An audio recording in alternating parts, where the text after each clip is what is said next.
দোকান কিন্তু খুব বাইর করা লাগবে না নিয়ে যাবো সারা একটু ভালো লাগে প্রস্তুতি নিয়ে ফেল করে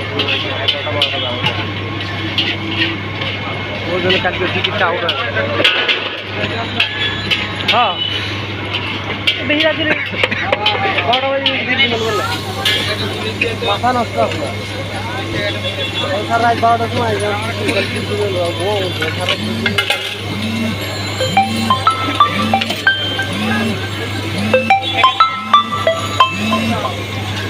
মানিক ভাই